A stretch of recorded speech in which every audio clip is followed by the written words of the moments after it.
Uh-oh.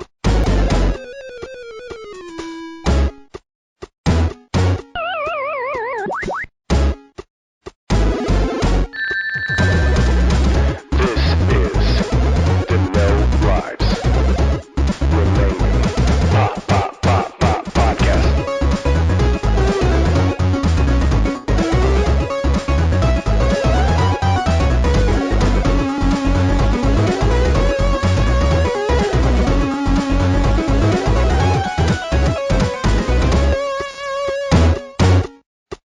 Adam, Hello, We're- Mike. we're back. We are. We're back, and because we have no lives. For a little while there, we had lives remaining, Yeah, but I don't know what happened there. we've lost them all the past few months. Gained a 1-up. Yeah, and we only released 3 podcasts, and they were way too long. So we're back with a shorter format Much shorter format. because we have very short attention spans, and so we're going to talk about a single topic in each podcast from now on. We're not going to try and cover what we've been playing, what we've been watching, what we've been reading, what comics I've been reading, what games we've been playing, random everything news in between. stories. Yeah. What happened once when I was high one time, and scary stories. although we might release the Halloween podcast at Halloween this year. We're going to go on crazy tangents anyway, though. Yeah, exactly. Yeah. Like we already have. So, Adam, what have we decided was the topic for this first podcast? It's one of the most important issues facing the world today. It's who will win, Spider-Man or Antman. Oh man, they're both bug guys. They're both men. Wait. No, yeah, they're both insects. Well, technically, one of them's like a little boy, and one of them's a grown man. So it's kind of Well, it depends on the interpretation, doesn't it? yeah, Like yeah, Sometimes Parker's a man. yeah. Well, like if you're talking Marvel Cinematic Universe, one's going to be a 14-year-old boy, and one's Paul Rudd. Oh, wow. So, you would put it in Ant-Man's favour there. Yeah, pretty much. Also, So for everyone listening that might not know, Ant-Man is the brand new movie that came out, and Ant-Man has the ability to shrink down to the size of an ant while retaining his strength to size ratio, I guess you could Yes. say. Like he keeps So his... he doesn't have the strength of an ant, Right. Well, but technically... he has the strength of a grown man. Yeah, technically he does have... he has like the same size to strength ratio as an ant, I think is like... what they Okay, said. Like, that makes more sense. Because Hank Pym's like, they can lift like 30 times their own body weight or something like Yeah. that. Like that, Ant-Man can do that too. So he can be like a little teeny tiny ant-sized guy on your shoulder and punch you in the face, and it'll send you Yeah. like flipping through space. So, And then everyone knows Spider-Man. does that apply when he's fully grown? Because I never really got the impression it did when he was like full No. size. He's No, just yeah, normal right. man strength then. Right, he's just man. and we're not going to be talking for the super geeks out there. We're not going to be talking Giant Man, because that's when Hank Pym later develops the ability to grow giant. Because that wouldn't really, well, I don't know. It wouldn't really be fair to have Giant Man versus Spider-Man. I don't think Spider-Man. This is something we actually thought about, right? Because he has those blue discs. Spoilers, by the way. And he can make things grow bigger. So what was stopping him just using one on himself? And then we were trying to work out, like, does this discs take things to a certain size ratio or something? No, because the Thomas the Tank Engine train Gets massive. gets like train size, whereas it's like if it had the same effect that it had on the ant, it would be like dog size train. Yeah. You know. And here's the other problem, like another massive spoiler, when he's in the quantum realm, Yeah. something, and he uses the blue disc on himself there. How come he Right. just went immediately back to human-sized? Right, exactly. Yeah, it's a lot. There's got to be it's a lot limit somewhere. right, and sorry for the spoilers for people who Yeah. haven't seen Ant-Man. We'll put that at the Spoiler tags. Yeah, spoiler tags. Let's start the show. But and so everyone knows Spider-Man. We'll talk about. Let's say we'll talk about like the college level Spider-Man, like Tobey Maguire, Andrew Garfield type Spider-Man. The typical Spider-Man style. Right, yeah, not like this brand new guy who's coming out because... Yeah, but I feel like I feel like honestly, I don't know if Spider-Man would stand a chance, but but Ant-Man might not be able to catch Spider-Man. Like if he had the choice. That's true. Because he doesn't have any like fast movement or anything. Right, but here's what I'm going to ask you, Adam. Do you think Spider-Man's spider sense would account for Ant-Man like being on his shoulder or climbing him or about to punch him? I do, if you go with like the Tobey Maguire films, and he can like when he first uses spider sense, he can like see a fly flying in slow motion, and there's the spitball and everything, like traveling in slow motion. I forgot that's how those. Yeah, I forgot that's how those movies did that. Yeah, because I'm thinking of like the old cartoon where where like it's just like and like he's oh my just god, like, a bomb, and he like backflips. Yeah. Because I was thinking like he, like I don't know, it would almost be like his spider sense would go off. He'd look around at where it was like pointing him, and he wouldn't see anything. Yeah, because I wouldn't guess like it would point him immediately to like his shoulder. The Ant-Man's like crawling over to his face to punch him. It's danger, isn't it? Like, right. Something's gonna happen. Move, but if he's already on you, then he could probably hold on. Or Ant-Man technically could like go under his tights, and he'd be like crawling like up his tights into his mask, and he'd be like, "Oh, God!" Like that scene from The Mummy. Oh yeah, just under his costume. Could just like go into any orifice, so it'd be quite hard to remove. Do you think Ant-Man would go that far? I don't know if he's ever gone that far in. Well. He went into the quantum realm, so who knows?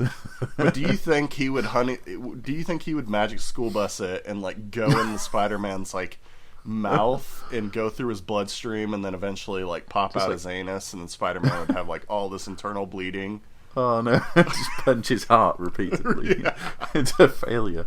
Yeah, I mean, it's kind of hard to say without knowing more about the character, like what he'd be willing to do. But apparently, if it's to protect his children, again, spoilers, massive spoilers, then he's willing to like risk death. So yeah, maybe he would if Spider-Man needed to be stopped. Yeah, I feel like Spider-Man wouldn't really have a chance. Well, as you said before, Spider-Man can like move around easily, right? Like and really, Ant-Man has no way of keeping up because he could run fast for an ant-sized person. Right. But otherwise, he's just a normal human, like running at normal human speed. And his only faster mode of transportation is to go on a flying ant, and I'm pretty sure that can't keep up with a man swinging. But right, and then like you said, if it's the Tobey Maguire type spider sense, you'd be able to see that ant, and you know, Spider-Man's got pretty damn good precision. Like he's got better than freaking what's his name, Darren Cross shooting a gun and hitting an ant in midair. Like Spider-Man could actually do that with a web bolt, you know, where he like, shoots like a glob of web, and like that web is designed to hold catch insects. Yeah, and it holds grown people. Like he ties bad guys up with it, and it doesn't matter if Ant-Man's tiny or big, it would still hold him. And so if he was like this tiny little ant guy just completely covered in goop, you know, he could grow big, and it would be like the little spot of web on him. But then he'd just web him again because bigger target. Right, so he could still catch him like a fly, and he wouldn't be able to go smaller because he'd still have the web on him. And Spider-Man would probably do like one of those like really cool like quips that he usually does, where he like sprays like web all over the floor, and Ant-Man's like caught on it, like one of those like sticky strips that you lay down outside to catch ants. So I think if Ant-Man can catch Spider-Man, then that's where it'd be very one-sided. But Spider-Man's intelligent enough, like he's probably smarter, isn't he? Yeah, he is definitely. Well, it depends. Hank Pym's way smarter than, but Scott Lang isn't anywhere near Peter Parker's intellect. So I think he'd be smart enough to like stay at a distance, hit and run, all that kind of thing, all that kind of tactics. Yeah, and like if he sticks Ant-Man to his webbing, Spider-Man could go in and land a few punches. He might even be able to land a few punches. Well, okay, so here's another thing I just thought of. Go on. I feel like there's always a huge flaw, and this applies to Iron Man. Yeah. That any hero most of them in suits that have buttons or knobs on the outside of their suit that can be pressed have a giant weakness and flaw. Because Spider-Man could easily just like break those buttons on his gloves, or he could web them to where he couldn't press them, or he, that's what I was thinking. Like, he could be like, "Oh, you don't have any of those blue discs on you? Goodbye, quantum realm," and he like turns his belt and he like shrinks to the size of a particle and he's gone. Yeah, I mean, even things like you've seen him do it in the films, like snatch those things off, like take his gloves off using web or the belt, even like the limiter. Stuff like that could work. I mean, Ant-Man doesn't really have any kind of like navigation other than his eyes, so he could like cover his face with webs so you can't see or anything like that. Right. So I think the web is the biggest weapon he has there. But then Ant-Man could always call ants to help him out. I wonder how afraid Spider-Man would be if he was just being swarmed by. Well, I guess it. Dangerous honestly, ants. Honestly, it really depends on how ruthless they are to each other. Because Ant-Man could summon those freaking African stinger ants or whatever the hell they're called and just sting the living shit out of Spider-Man, and he would be like, he'd probably die from all the bites. All the ants.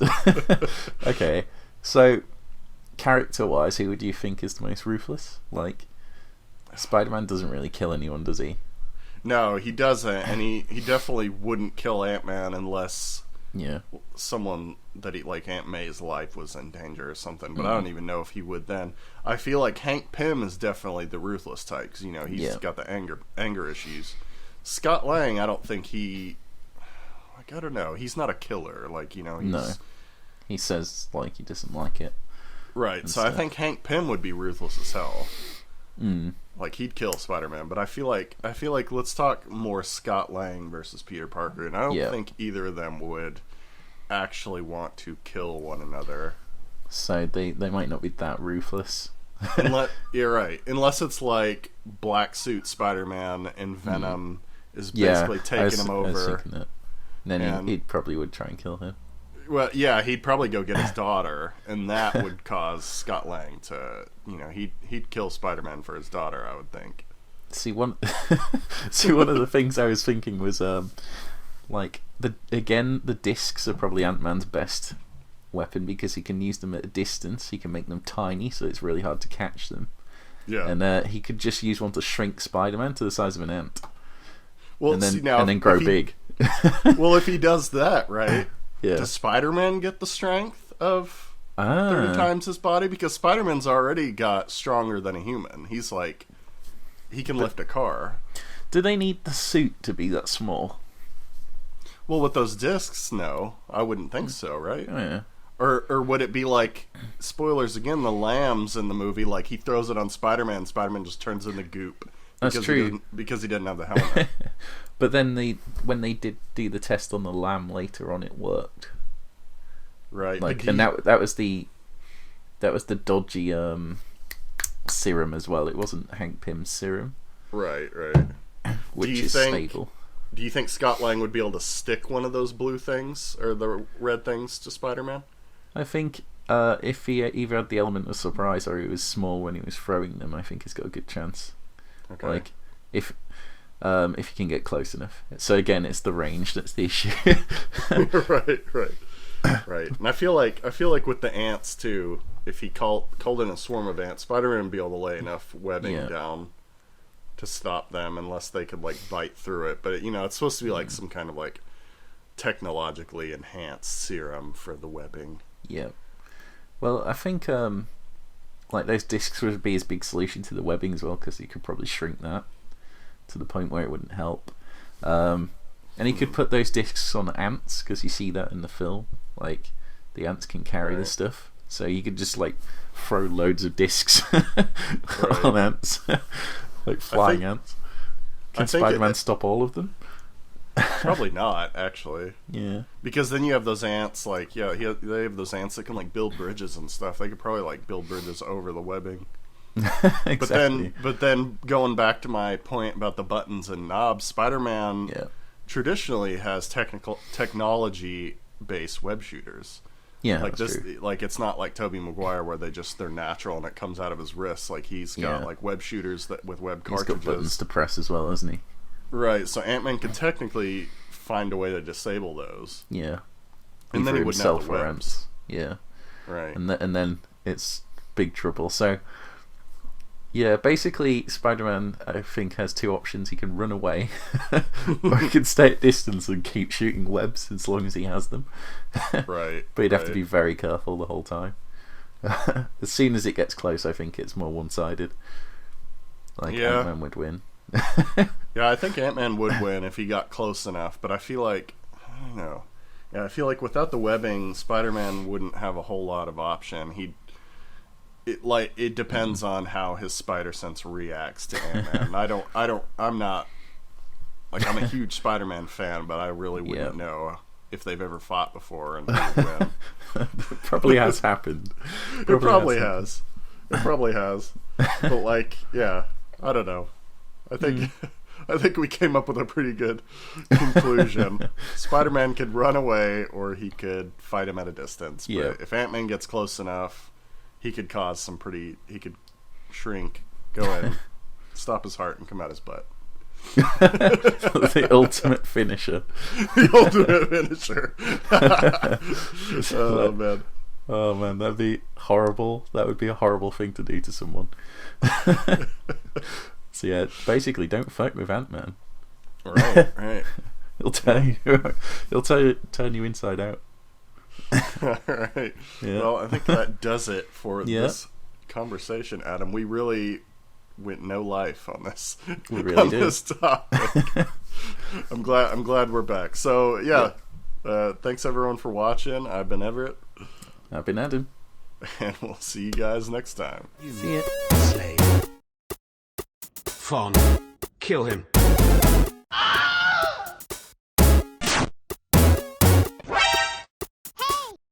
Watch out!